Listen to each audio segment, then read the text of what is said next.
दोस्तों बहुत बहुत स्वागत है आपका एक बार फिर से आपके अपने ही चैनल क्रिक पॉली पर। जहां दोस्तों बॉलीवुड के सुपरस्टार रहे राजेश खन्ना का जन्म 29 दिसंबर 1942 को अमृतसर में हुआ था और आज राजेश खन्ना साहब का हैप्पी वाला बर्थडे है। बॉलीवुड इंडस्ट्री के पहले सुपरस्टार थे राजेश खन्ना साहब। राजेश खन्ना ने अपने जीवन में एक से बढ़कर एक हिट फिल्में दी हैं और खासकर राजेश खन्ना साहब रोमांटिक फिल्मों के लिए जाने जाते थे और यही कारण था कि देश की लड़कियां उन पर जान छिड़कती थी। राजेश खन्ना ने हिंदी फिल्म जगत में कई ऐसी फिल्में की जो आज भी दर्शकों को काफी पसंद आती है। राजेश खन्ना ने साल 1969 से लेकर साल 1971 तक लगातार 17 सुपरहिट फिल्में की थी। राजेश खन्ना ने आराधना, दो रास्ते, खामोशी, सच्चा झूठा, गुड्डी, कटी पतंग, सफर, दाग, अमर प्रेम, प्रेम नगर, नमक हराम, रोटी, सोतन, अवतार जैसी एक से बढ़कर एक फिल्में की और फिर राजनीति में भी अपना हाथ आजमाया। तो दोस्तों आज राजेश खन्ना साहब का हैप्पी वाला बर्थडे है, तो उनके बर्थडे पर बात करेंगे राजेश खन्ना साहब के बारे में, उनसे जुड़ी बहुत सारी ऐसी बातें जो अभी तक आपने नहीं सुनी होंगी और राजेश खन्ना साहब के बहुत सारे ऐसे किस्से आपको सुनाएंगे इस वीडियो में। तो बेहद ही रोमांचक वीडियो होने वाला है, तो बस आप इस वीडियो के साथ बने रहिएगा। लेकिन उससे पहले दोस्तों अगर आप राजेश खन्ना साहब को एक बेहतरीन अभिनेता मानते हो तो इस वीडियो को दिल से लाइक कीजिएगा और साथ ही साथ आपसे कमेंट में एक सवाल जरूर पूछूंगा। आपको ये कमेंट करना है कि 70 के और 80 के दशक में राजेश खन्ना साहब और अमिताभ बच्चन में कौन सबसे बेस्ट था, राजेश खन्ना या फिर अमिताभ बच्चन? ये कमेंट में लिखकर जरूर बताइएगा। तो चलिए दोस्तों वीडियो को स्टार्ट करते हैं और आपको बताते हैं राजेश खन्ना साहब से जुड़ी कुछ ऐसी बातें, उनके एटीट्यूड के बारे में, उनके बारे में और उनकी अच्छाई और उनकी बुराई और क्यों फिल्म इंडस्ट्री से राजेश खन्ना साहब जल्दी ही दूर हो गए थे। हिंदी सिनेमा में राजेश खन्ना का नाम पहले सुपरस्टार के तौर पर लिया जाता है। अपने दौर में एक के बाद एक तमाम रोमांटिक फिल्में देने वाले राजेश खन्ना एक वक्त में बेहद चर्चित थे और तमाम लड़कियां उनकी दीवानी थी। वो लोकप्रियता के चरम पर थे और कहा जाता है कि फिर किसी एक्टर के लिए ऐसी दीवानगी देखने को नहीं मिली। हालांकि राजेश खन्ना का काम करने का अपना अलग ही अंदाज था। राजेश खन्ना के साथ अमर प्रेम, आराधना जैसी हिट फिल्में करने वाली शर्मिला टैगोर कहती है कि राजेश खन्ना को अक्सर शूटिंग पर देरी से आने की आदत हो गई थी। यहां तक कि जब 9 बजे का समय तय होता था तो वो दोपहर 12 बजे तक पहुंचा करते थे। शर्मिला टैगोर लिखती हैं कि राजेश खन्ना की देरी से आने की आदत ने मुझे काफी प्रभावित किया था। मैं 8 बजे सुबह ही स्टूडियो पहुंच जाती थी और मेरी इच्छा होती थी कि शाम 8 बजे तक घर लौट जाऊं, लेकिन ऐसा कभी संभव नहीं हो पाता था क्योंकि काका अक्सर देरी से आते थे और 12 बजे तक पहुंचते थे, इसलिए कभी समय पर शूटिंग पूरी नहीं हो पाती थी। ऐसे में पूरी यूनिट मेरे ऊपर ओवर टाइम करने और शेड्यूल पूरा करने का दबाव डालती थी। ये एक तरह का नियम बन गया था और मैंने काका के साथ कई फिल्में की और यह समस्या बनी रही। शर्मिला टैगोर कहती हैं कि इस आदत के चलते वो इतनी परेशान हो गई थी कि उन्होंने दूसरे एक्टर्स के साथ ज्यादा काम करना पसंद किया, जबकि राजेश खन्ना के साथ उनकी जोड़ी काफी हिट चल रही थी। और वो कहती हैं कि राजेश खन्ना को भी किसी एक्ट्रेस के साथ ज्यादा फिल्में करना पसंद नहीं था और इसी की वजह से राजेश खन्ना को लगता था कि अगर एक ही जोड़ी स्क्रीन पर बार बार दिखेगी तो लोगों का उत्साह कम हो जाएगा। शर्मिला टैगोर कहती हैं कि राजेश खन्ना का यह सोचना एक बड़ी राहत मिलने जैसा था मेरे लिए। अक्सर लोगों को साथ राजेश खन्ना के रिश्ते बिगड़ने के लेकर शर्मिला टैगोर कहती हैं कि इसकी वजह उनका व्यक्तित्व भी था। दरअसल राजेश खन्ना अपने दोस्तों और कलीग्स को लेकर बड़े उदार थे। कई बार तो वो काफी महंगे गिफ्ट्स भी दे दिया करते थे और यहां तक कि वो लोगों के लिए घर भी खरीद दिया करते थे। लेकिन फिर लोगों के लिए जब उन्होंने घर खरीदने शुरू कर दिए उसके बदले में उनकी काफी अपेक्षाएं होती थी और ये अपेक्षाएं जब पूरी नहीं होती थी तो फिर संबंध खराब हो जाते थे। शर्मिला टैगोर के मुताबिक एक वक्त में स्टारडम को जीने वाले राजेश खन्ना के करियर में तेजी से ढलान आने की एक और वजह यह भी थी कि उन्होंने कभी खुद को बदलने की कोशिश नहीं की।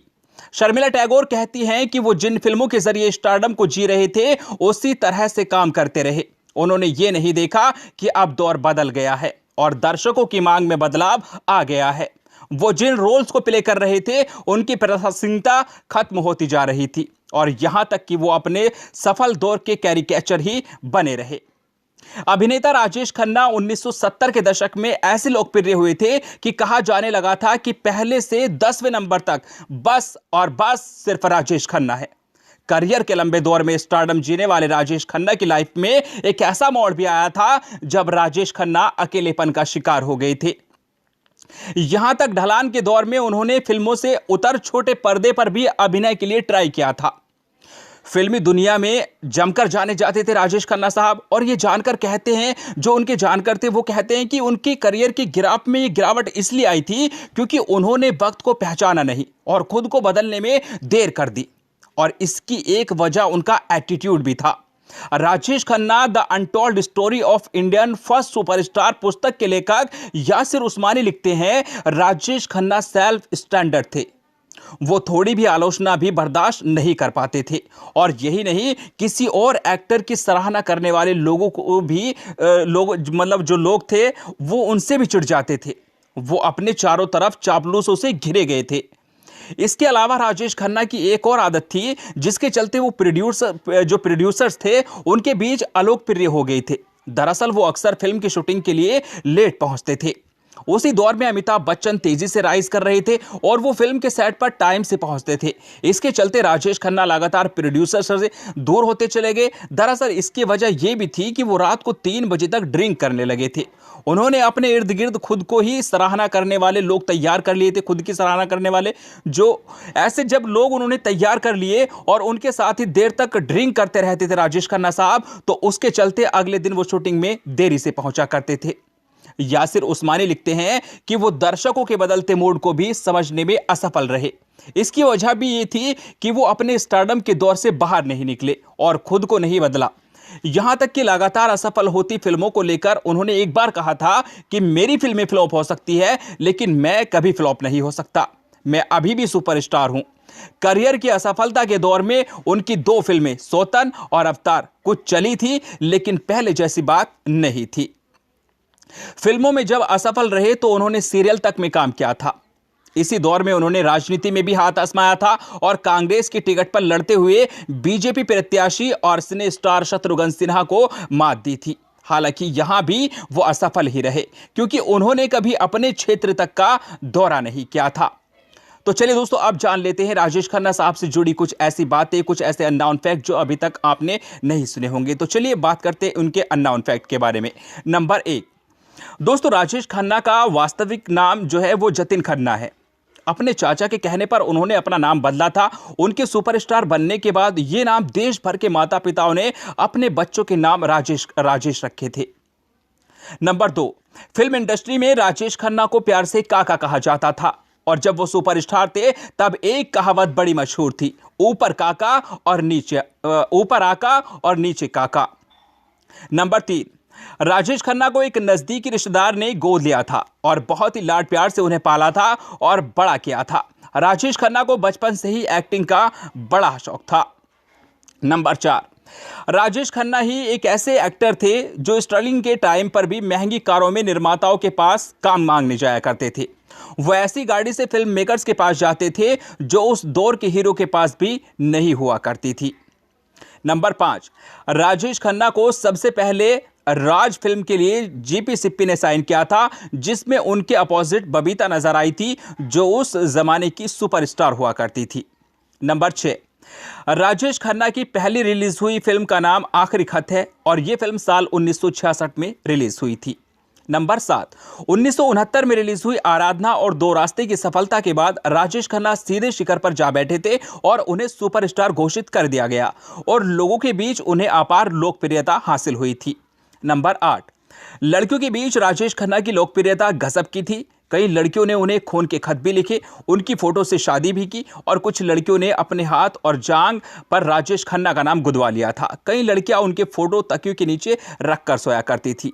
नंबर 9, स्टूडियो या किसी निर्माता के दफ्तर के बाहर राजेश खन्ना की सफेद रंग की कार रुकती थी तो लड़कियां उस कार को चूम ही लेती थी और लिपस्टिक के निशान से सफेद रंग की कार गुलाबी हो जाया करती थी। नंबर 10, पाइल्स के ऑपरेशन के लिए एक बार राजेश खन्ना को अस्पताल में भर्ती होना पड़ा। अस्पताल में उनके इर्द गिर्द के कमरे निर्माताओं ने बुक करा लिए थे ताकि मौका मिलते ही वो राजेश खन्ना को अपनी फिल्मों की कहानी सुना सके। नंबर 11, राजेश खन्ना को रोमांटिक हीरो के रूप में बेहद पसंद किया गया। उनकी आंखें झपकाने और गर्दन टेढ़ी करने की अदा ने लोगों को दीवाना बना दिया था। नंबर 12, राजेश खन्ना की आराधना, सच्चा झूठा, कटी पतंग, हाथी मेरे साथी, महबूब की मेहंदी, आनंद, आन मिलो सजना, आपकी कसम जैसी फिल्मों ने आय के नए रिकॉर्ड बनाए थे। नंबर 13, राजेश खन्ना की आराधना फिल्म का गाना मेरे सपनों की रानी कब आएगी तू उनके करियर का सबसे बड़ा हिट गीत रहा।